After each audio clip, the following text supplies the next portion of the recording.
रहमानिर्रहीम। Primary books के topic को जी continue करते हैं आगे और उनके फॉर्मेट्स देखते हैं कि प्राइमरी बुक का फॉर्मेट क्या होता है। लेकिन उससे पहले कुछ इम्पॉर्टेंट नोट्स हैं जो कि आपको याद रखने हैं। हमने बात की थी कि कुछ छोटे बिज़नेस जो है वो सेल्स रिटर्न का सेपरेट रिकॉर्ड मेंटेन नहीं करते, परचेज़ रिटर्न का सेपरेट रिकॉर्ड मेंटेन नहीं करते, बल्कि उनको नेगेटिव फिगर के तौर पर सेल्स डे बुक और परचेज डे बुक के अंदर ही एंटर कर देते हैं। तो पहला नोट किया जी, sales return and purchase return could be shown as bracketed figures in the sales day book and purchase day book respectively instead of in separate books of prime entry. दूसरा note जो है वो क्या है जी, the journal keeps a record of unusual movements between accounts. देखिए, journal के बारे में आपने याद रखना है कि जो हमारी प्राइमरी बुक है जनरल जर्नल, इस पे थ्योरेटिकल एमसीक्यू आता है कि इसमें कौन सी ट्रांजैक्शन एंटर होती हैं। तो तीन मेन चीज़ें हैं जी, ट्रांजैक्शंस,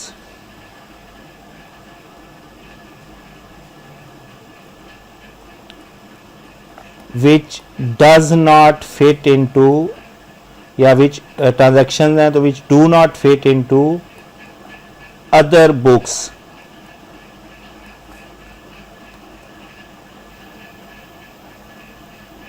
अब इसकी एग्जांपल क्या है, एक है जी आपकी बैड डेट की एंट्री है, ठीक है। दूसरी है जी ड्राइंग्स ऑफ गुड्स, ठीक है।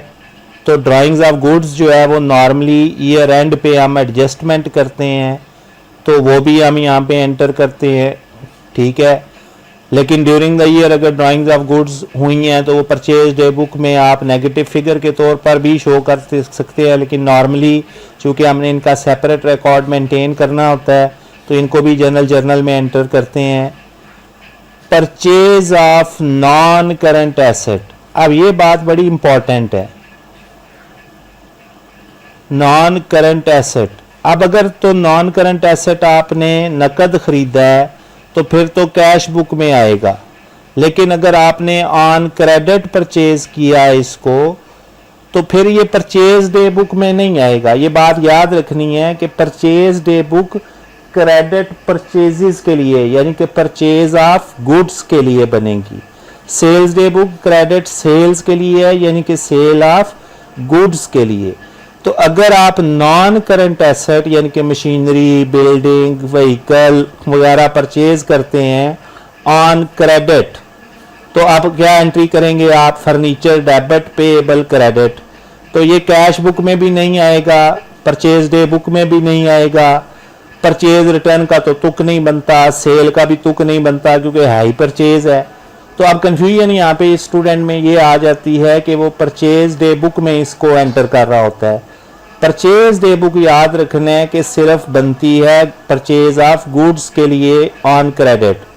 तो अगर नॉन करंट एसेट आपने परचेज किया है ऑन क्रेडिट तो वो भी जनरल जर्नल में आएगा। तो जनरल जर्नल में एक वो एंट्रीज आती हैं जो कि बाकी बुक्स में फिट नहीं होती। दूसरी होती है ईयर एंड एडजस्टमेंट। अब ईयर एंड एडजस्टमेंट क्या होती है, ये एक अलग पूरा टॉपिक है फाइनल अकाउंट का, उसमें हम देखेंगे।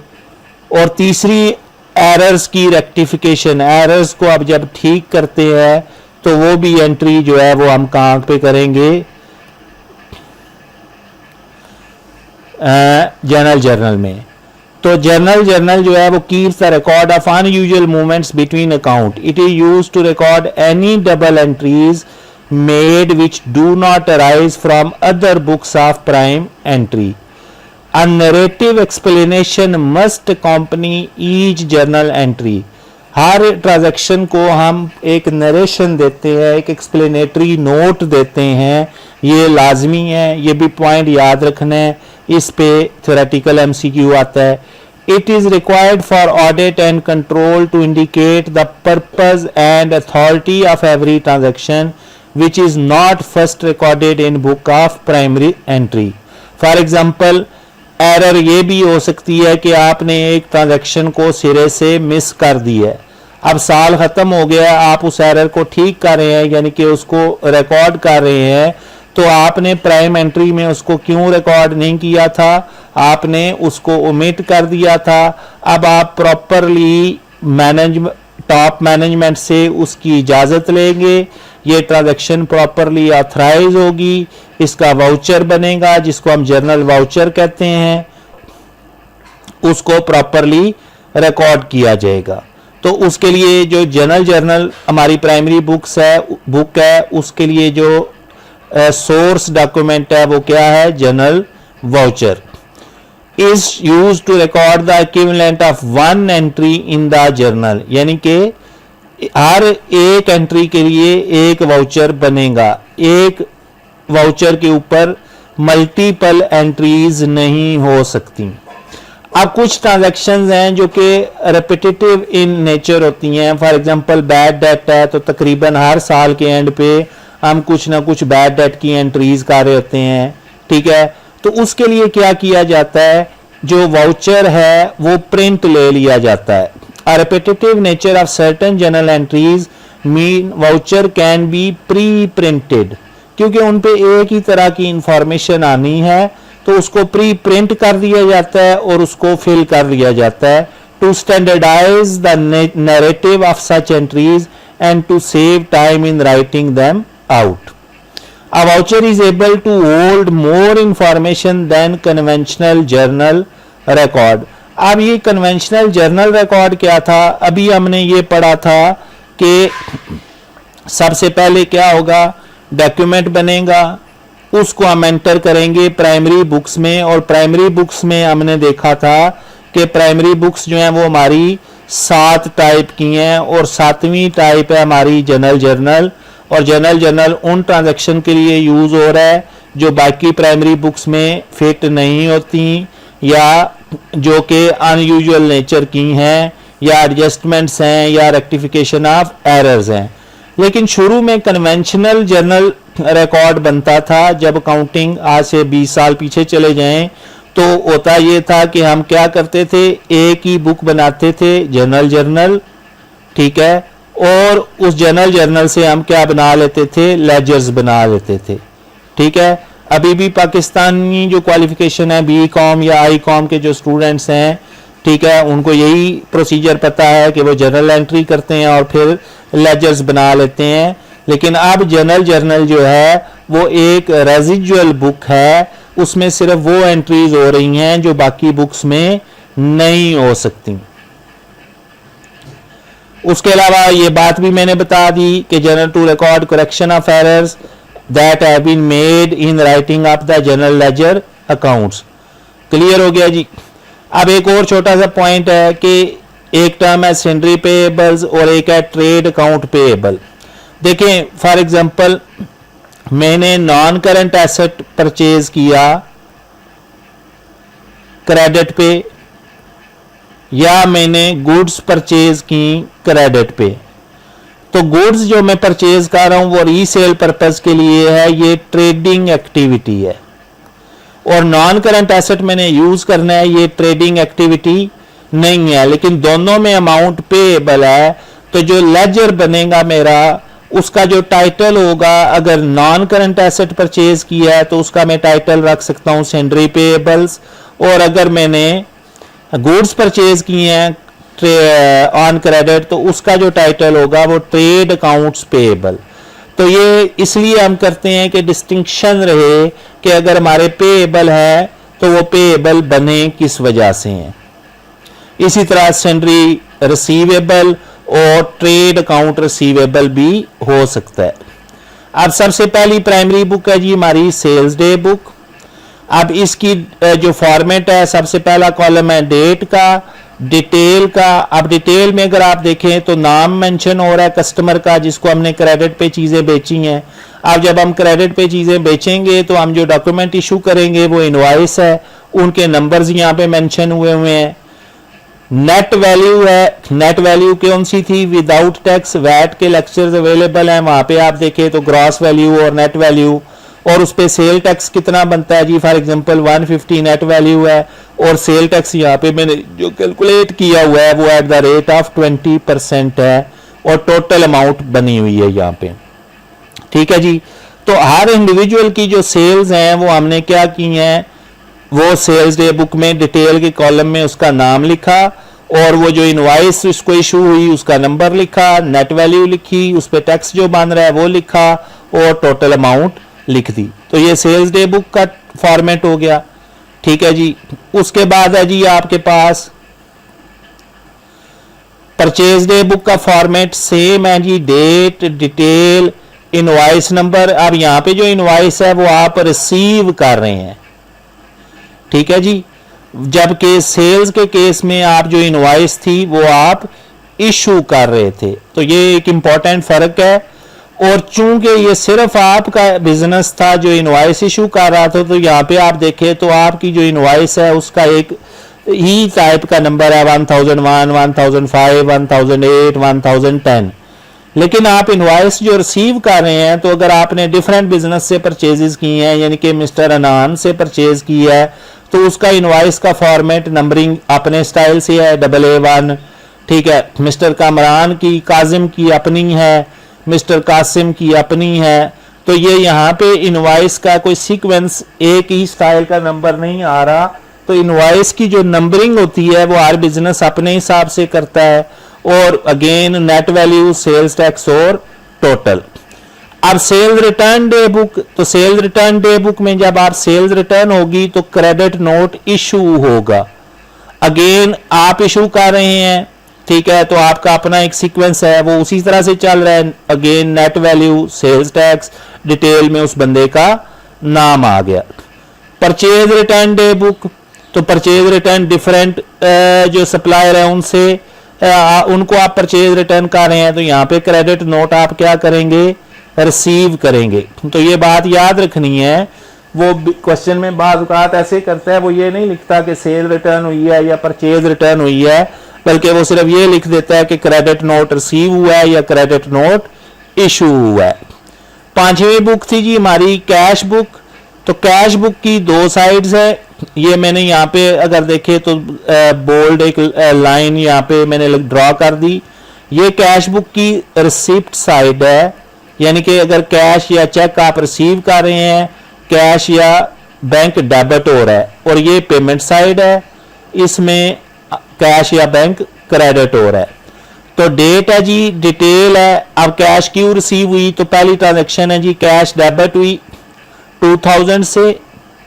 रीजन हमने डिटेल में लिखी कैपिटल। तो ये बेसिकली कैश बुक जो है वो लेजर का कॉम्बिनेशन है।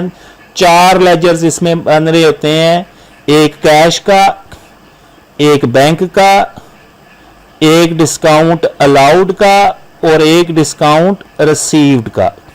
तो ये सेम जिस तरह लेजर में हमने डिस्कस की, कैश के कॉलम में हमने 2000 लिखा यानी कि कैश डेबिट हो रही है। बैंक के कॉलम में हमने 3000 लिखा यानी कि बैंक डेबिट हो रहा है, क्योंकि ये डेबिट साइड है। अब कैश डेबिट हुई, रीजन क्या है, कैपिटल। तो इसका मतलब है बैक एंड पे जनरल एंट्री अगर हम बनाएं तो कैश डेबिट कैपिटल क्रेडिट, और अगले में क्या हो रहा है, बैंक डेबिट कैपिटल क्रेडिट। फिर अगली ट्रांजेक्शन को अगर आप देखें तो कैश डेबिट हुई है 160 से, तो कैश को आप डेबिट करें जी 160 से। डिस्काउंट अलाउड जो है वो डेबिट हुआ है, ठीक है, एज एन एक्सपेंस कितने से जी, 20 से। और रीजन क्या लिखी हुई है, मिस्टर अली। तो इसका मतलब है मिस्टर अली क्रेडिट हुआ है कितने से, पाउंड 180 से। 160 कैश हमने ली उससे और 20 हमने उसको डिस्काउंट अलाउ कर दिया। तो इसका मतलब क्या हुआ कि हमने उससे 180 लेने थे, 160 लेके 20 छोड़ दिए, तो हमारा जो रिसीवेबल है वो डिक्रीज हुआ कितने से, 180 से। क्लियर हो गया जी।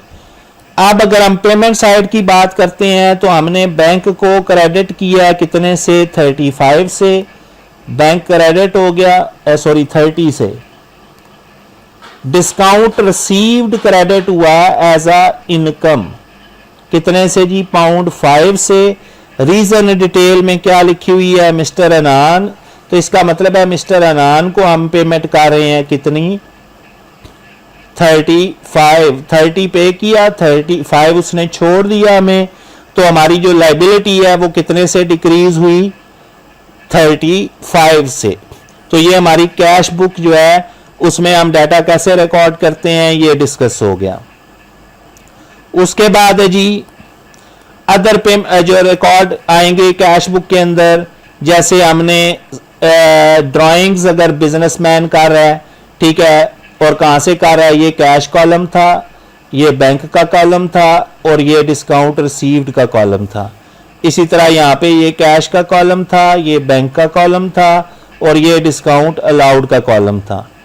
तो अब अगर ड्राइंग्स को देखें तो कैश क्या हो रही है, फर्नीचर की बात कर लेते हैं जी, ऊपर फर्नीचर भी है, बैंक क्रेडिट हुआ है तो बैंक को क्रेडिट करेंगे कितने से, मतलब ये मैं बता रहा हूं कि बैक एंड पे डेबिट क्रेडिट क्या हो रहा है, 500 से।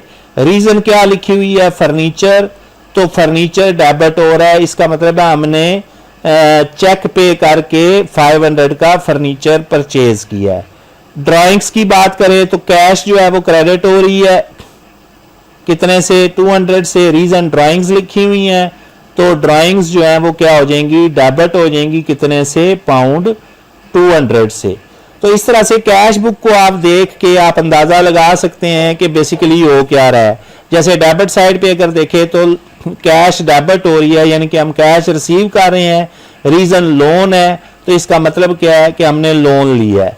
अगली में देखें तो कैश क्रेडिट हो रही है, ठीक है, 200 से। रीजन क्या लिखी हुई है, बैंक, तो इसका मतलब है बैंक डेबिट हो रहा है। अब कैश कम हुई है और बैंक बैलेंस बढ़ा है, तो दूसरी तरफ अगर आप देखो तो बैंक बैलेंस में क्या 200 लिखा हुआ है और रीजन कैश है। इसको हम कहते हैं कॉन्ट्रा एंट्री, यानी कि कैश बुक के अंदर ही दोनों ट्रांजैक्शंस रिकॉर्ड हुई, कैश कम हुई, बैंक बढ़ा, तो बैंक को डेबिट कर दिया हमने, ठीक है। या यहां पे हम क्या कर रहे हैं, कैश बढ़ रही है और बैंक कम हो रहा है, यानी कि बैंक से हम पैसे निकलवा रहे हैं, कैश डेबिट हो गई है जी, यहाँ पे कैश बढ़ी है, कैश डेबिट हुई है और बैंक क्रेडिट हुआ है। तो ये कॉन्ट्रा एंट्री है, जब हम पैसे बैंक में जमा करवाएंगे या बैंक से पैसे निकलवाएंगे तो कैश बुक की दोनों साइड पे एंट्री होगी, कैश डेबिट होगी, बैंक क्रेडिट होगा, या बैंक डेबिट होगा, कैश क्रेडिट होगी। अब जनरल एंट्री में अगर आप देखें तो व्हीकल डेबिट हुई है, सिटी मोटर्स क्रेडिट, ये हमने क्या किया है, purchase of non current asset on credit, हमने उधार पे नॉन करंट एसेट खरीदा है। फिर ड्राइंग्स डेबिट, परचेजेस क्रेडिट, ठीक है, तो ड्राइंग्स ऑफ गुड्स को हमने किस में रिकॉर्ड किया है, जर्नल में रिकॉर्ड किया है। तो ये हमारी प्राइमरी बुक्स बन गई। अब प्राइमरी बुक्स से हमने क्या बनाना है, लेजर्स बनाने हैं। तो अभी तक आपने देखा था तो लेजर एक ही तरह बस लेजर बना कैसे, टी फॉर्मेट थी, ये डेबिट साइड है, ये क्रेडिट साइड है। लेकिन बेसिकली हम क्या कर रहे हैं, ये मैंने डिस्कस किया था कि for example goods sold to mister Ali, तो एक है मिस्टर अली का separate record, mister Ali debit करें, सेल्स क्रेडिट। लेकिन हमने ये भी पढ़ा कि यहां पे हम रिसीवेबल डेबिट कर सकते हैं, ठीक है। तो बेसिकली क्या है कि हम एक तरफ बनाते हैं इंडिविजुअल के रिकॉर्ड, वो क्या है, रिसीवेबल लेजर उनको कहते हैं, या सेल्स लेजर कहते हैं, यानी कि इंडिविजुअल कस्टमर के accounts, payable ledger, purchase ledger, या इंडिविजुअल सप्लायर के अकाउंट्स, ये हम बनाते हैं इंटरनल यूज के लिए नॉर्मली। क्योंकि देखें ना, अगर मैं यहाँ पे रिसीवेबल डेबिट कर देता हूं, मैं मिस्टर अली को डेबिट नहीं करता, मिस्टर अली का सेपरेट रिकॉर्ड मेंटेन नहीं करता, तो कल मंथ एंड पे मुझे ये तो पता होगा कि मेरे रिसीवेबल कितने हैं, 1 लाख, 2 लाख, 4 लाख, लेकिन मुझे ये नहीं पता होगा कि मैंने किससे कितने पैसे लेने हैं। तो हम असल में क्या कर रहे होते हैं, एक तरफ रिसीवेबल का टोटल रिकॉर्ड मेंटेन करते हैं। ये बेसिकली आप यूं समझ लें 3 मुख्तलिफ रजिस्टर हैं, उसमें एक रजिस्टर है कस्टमर के लेजर्स का, एक रजिस्टर है सप्लायर के लेजर्स का, ये हम बनाते हैं अपने इंटरनल यूज के लिए। असल में हमारा जो रजिस्टर है वो है जनरल लेजर या नॉमिनल लेजर। इसमें आप क्या बना रहे हैं, रिसीवेबल का लेजर बना रहे हैं, पेएबल का लेजर बना रहे हैं। ये तो दो मेन हमने जो बातें की। उसके अलावा जितने आपके एक्सपेंस के लेजर हैं, लाइबिलिटीज के लेजर है, और जैसे लोन वगैरह है, नॉन करंट एसेट के लेजर्स है, मशीनरी, कैपिटल के लेजर्स है, ये सारे लेजर्स कहां पे बनेंगे, जनरल लेजर में। तो अब जो मैंने फ्लो बताया था आपको शुरू में कि लेजर से आपने क्या करना है, ट्रायल बैलेंस बनाना है। तो ये जो लेजर्स हैं जिनसे ट्रायल बैलेंस बनेगा, ये बेसिकली आपके जनरल लेजर्स हैं जिनसे हम क्या बनाते हैं, ट्रायल बैलेंस। यानी कि जनरल लेजर्स का बैलेंस फाइंड करते हैं। उनमें जो आपके एसेट्स और एक्सपेंस के लेजर्स हैं उनका बैलेंस डेबिट आता है। जो कैपिटल, इनकम और लायबिलिटी के जो लेजर्स हैं उनका बैलेंस जो है वो क्रेडिट आता है। तो ट्रायल बैलेंसेस का हम ट्रायल करते हैं। एक हम बनाते हैं डेबिट कॉलम, एक बनाते हैं क्रेडिट कॉलम, और एक कॉलम बनाते हैं हम डिटेल का। ये हमारा ट्रायल बैलेंस बन गया। इसमें हम सारे बैलेंसेस पुट करते हैं। तो डेबिट और क्रेडिट का टोटल बराबर आना चाहिए, क्योंकि हमने जितनी अमाउंट से डेबिट किया हुआ होता है उतनी ही अमाउंट से क्रेडिट किया हुआ होता है। तो हम बैलेंसेस का ट्रायल करते हैं, चेक करते हैं कि वो बराबर आए हैं या नहीं आए। अगर ट्रायल बैलेंस बराबर नहीं आता, डेबिट कॉलम का टोटल और क्रेडिट कॉलम का टोटल, तो इसका मतलब है कहीं ना कहीं कोई प्रॉब्लम एग्जिस्ट कर रही है। ठीक है जी। तो जो हमारे इंडिविजुअल कस्टमर के लेजर्स हैं या इंडिविजुअल सप्लायर के लेजर्स हैं वो हम यूज करते हैं इंटरनल पर्पस के लिए।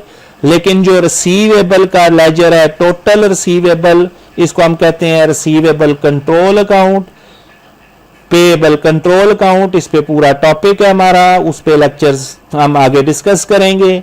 और एक्सपेंस के लेजर, लायबिलिटी के ledger, capital, drawings, machinery, building, ये सारे लेजर्स हम कौन से रजिस्टर में बनाते हैं, जनरल लेजर के रजिस्टर में।